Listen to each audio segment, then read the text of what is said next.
Hello and welcome back to the KCC channel. I'm Rob and I hope you are having a wonderful day today. Today we're jumping into some malicious compliance. Please check out the KCC Discord linked in the description down below. There you can talk to me and a whole bunch of KCC fans who hang out there on a regular basis. I look forward to seeing you there. Our first story today comes to us from Objective Unknown. Wedding photos, cars, and cows. A pop story. Let's jump right in. Hello again. I once again have downtime and wanted to share another story about my pops, my grandfather. So back on the farm when I was a kid, Pops had several sources of income, cattle and chicken being a big part of it. He was also one hell of a good carpenter. And as a side gig, Pops would rent out the old farmhouse and bits of the property for weddings. It was a good source of income for Pops. He held 2 or 3 a month between May and October. This happened right before one such event. So Pops had rented out some of the land to hold a wedding, and several days before, Pops is going about his business. Well, Pops sees a couple of cars parked up in one of the pastures, so Pops went up to check it out. It was the couple getting hitched on the weekend, doing a pre-wedding photo session, and their photographer. It's really no big deal, it's a normal thing to do. Well, Pops went up to them and tried to talk to them. Pops was trying to give them a simple warning about where they parked. Pops tried to tell them that it was a bad idea to park where they did because he was cut off. You know how brides and grooms can get so soon before they tie the noose, extra bitchy. Well, they said that they had rented the land, that they are only going to be an hour, that they weren't going to move the car, they have the space rented out, so just deal with it. Pops being Pops just gave them, I was trying to tell you something for your own benefit, but if that's the way it's going to be, Pops was told to just leave them alone to go about his own business, and Pop gives them an okie dokie. At the time, I was a young teen. Pops got back to the house and told me to grab my fishing gear. We're going to spend the day on the water. We got down to the dock and took off for a day of fishing, and we were gone for the entire day. Left around 11 a.m., got back close to 6 p.m. When we got back to the docks, the couple and their photographer are there, both still dressed in their Sunday best. All I have to say is that couple were so pissed off they had been trapped all day because of reasons that will soon become clear. Now, before I get into that, there's something you need to know about cows. Cows that have been well taken care of, who trust their handlers, are very curious, friendly creatures. Think of them as big dogs. And we had about 30 cows and calves grazing the fields. We get back to the farm and what do we see? An entire herd of cows around the 2 cars parked in the field, just having a grand old time. They wanted to see what was going on. The cows decided that all around the cars were a good place to hang out for the day, completely trapping the cars on the pasture, making it impossible for the cars to move. And Pops, being the troublemaker, only had one thing to say. I tried to warn you, but you told me to beat it, so I did.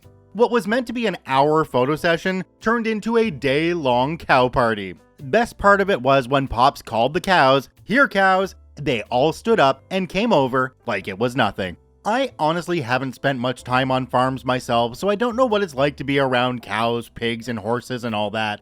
But from the comments down below, I'm starting to learn that cows and baby cows are pretty much a mix between a toddler and a puppy. To me, that sounds both amazing and terrifying at the same time. Do me a quick favor and take a look down below the video. If that subscribe button's still red, it means you're actually not subscribed to the KCC channel. Please hit that subscribe button for more daily Reddit stories.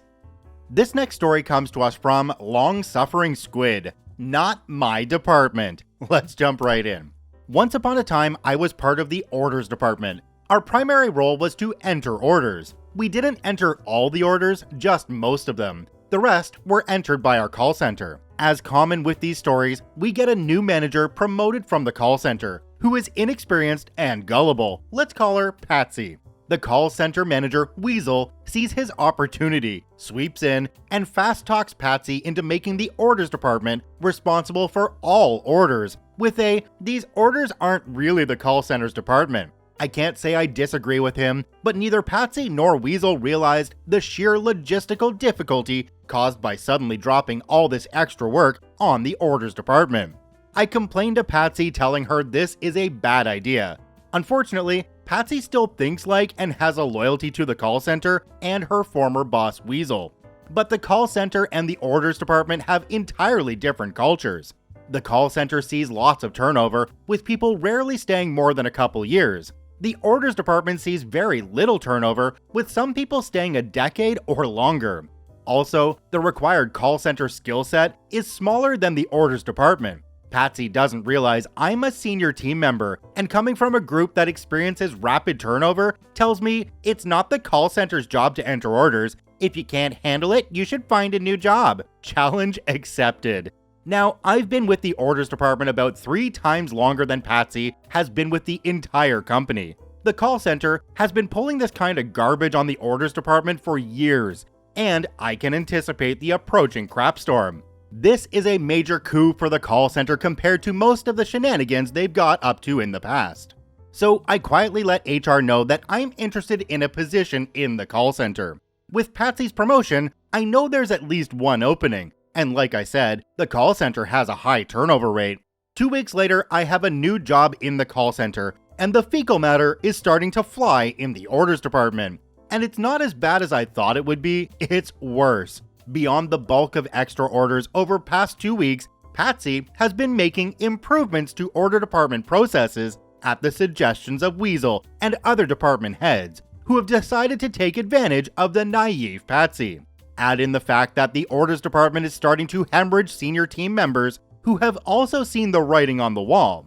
Now, Patsy has to unexpectedly fill a bunch of vacancies for a department that had a history of a low turnover rate. She doesn't know the job, so she doesn't know who to hire. The remaining senior members can't help because she won't listen to them, and they're too busy being overwhelmed and burned out by all the extra work they now have to do to cover the missing team members, and they don't have the time to train the new people.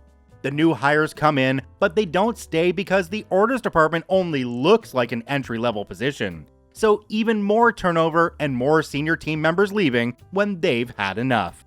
Meanwhile, I now have it easy over in the call center. I'm full-time working from home now with a better shift, and unlike my colleagues in the orders department, I'm no longer considered an essential worker, so there's a lot less stress for me.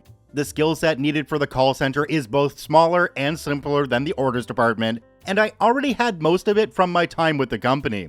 I'm underworked because all the orders that the call center were previously responsible for are being passed to the orders department. The call center turnover rate has dropped, so we're actually overstaffed. Oh, and I got a nice raise to boot. I'm the call center's new unofficial expert on how the orders are processed. Weasel, now my current boss, is getting worried. His protege Patsy is failing hard. He was the one leading the change to improve the orders department, so he can't back down without looking stupid. The call center and the orders department work closely, so upper management is encouraging him to pitch and help out.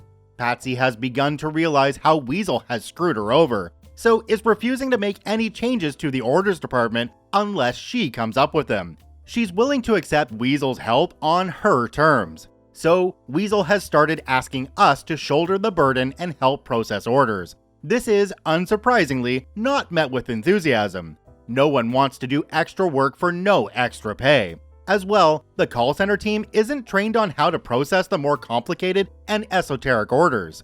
The orders department is down to 2 remaining senior team members who have that knowledge.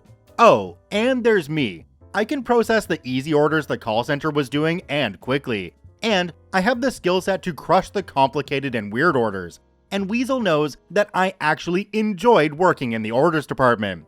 So what do you say, Squid? Can you help out? Weasel asks, insincerity dropping from his words. I ponder his request. Well, Weasel, I think you're right. Being in the call center now, entering orders is not really my department anymore. Well, OP, it sounds like your whole management team there's a little bit incompetent, and they might not be long for their positions. So keep an eye out because it sounds like you might be able to do their jobs better than they can, and there might be openings sooner than you think. This next story comes to us from Loreless One. No problem, I can wait. Let's jump right in. So, I worked at a great engineering place for a few years. I ran small team doing hands-on work often directly for design engineers. We got a new manager who turned out to be a total disaster. and particularly hated the close and casual communication between my team and design. Felt it was going over his head.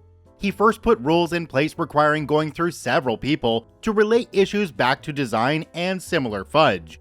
My team was cut down to just me and one other quite new guy. We weren't hugely busy, so the main trouble being if I went on holiday, I'd come back to a lot of rework. He also did clever things like standing outside the toilets to ensure nobody washed their hands before breaks. Some oily work for some guys, so washing could take a few minutes. Instead, everyone washed up 20 minutes early, then did nothing until break. So in quiet periods, I started grabbing a spare computer and typing up work instructions. Not surprisingly, Super Manager couldn't resist making a comment on this, but when I explained the issue, he said I shouldn't just make work instructions, then promised to send along the official work instruction format. He never did, but I shrugged it off and said nothing.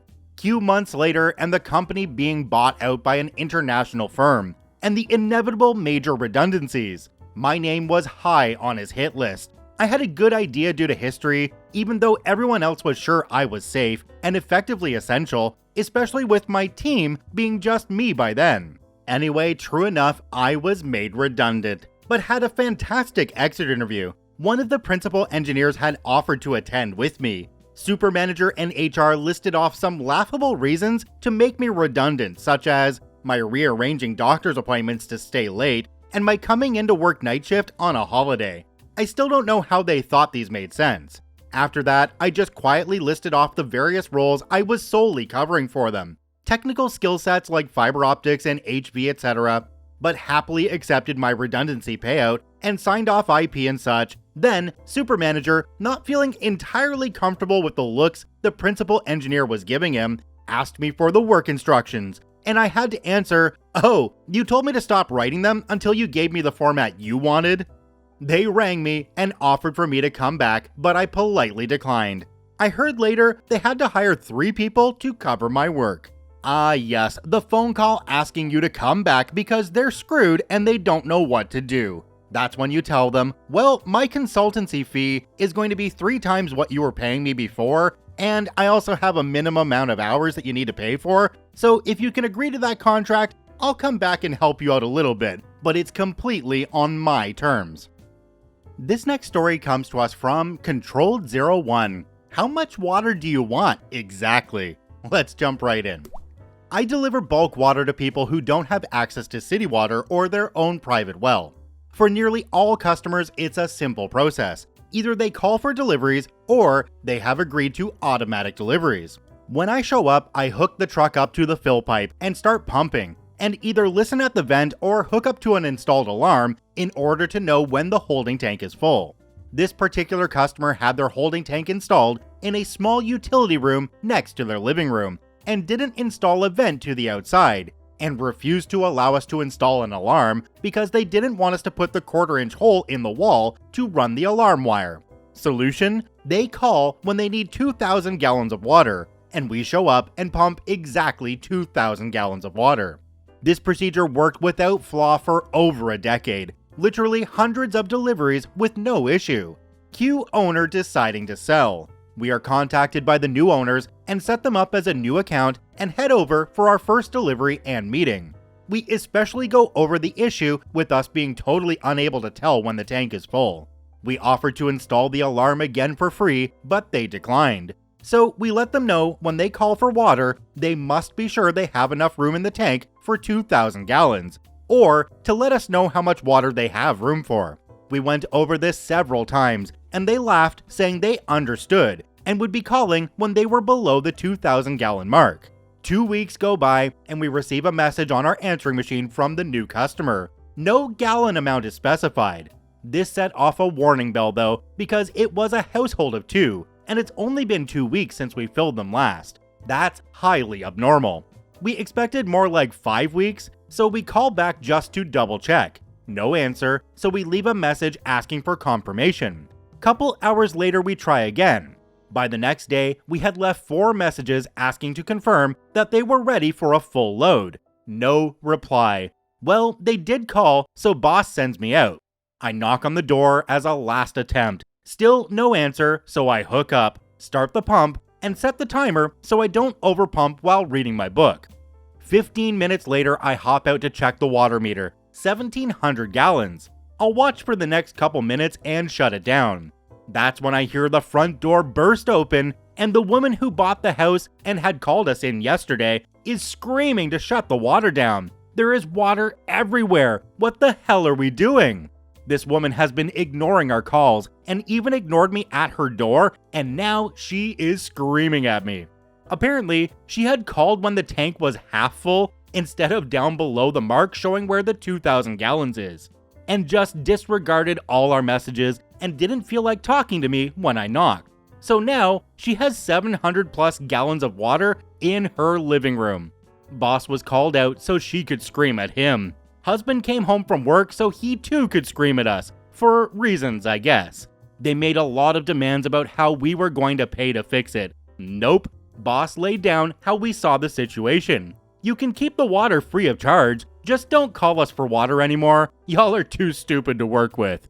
Never heard from them again. Laugh out loud, broken heart. So if we do the math here a little bit, OP said it took 15 minutes to put in 1,700 liters. So that would be about a period of 7 minutes where there was water coming out of the tank into the living room. Why did it take her so long to get outside and yell at them? On another note, down in the comments on this one, there were a couple of ones that made me go, whoa. So one person says, new employee, first day on the job, hooked up the fill hose to the dryer vent and pumped all the water straight into my friend's house instead of the water tank. Worst first and last day on the job ever. I would love to hear a full story write-up on that one.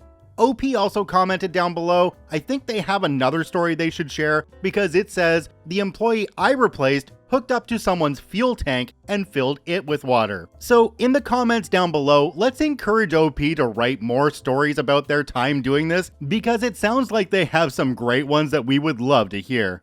Check out all 4 OPs linked in the description down below. I thank you for watching. I hope you have a wonderful day and we'll see you tomorrow.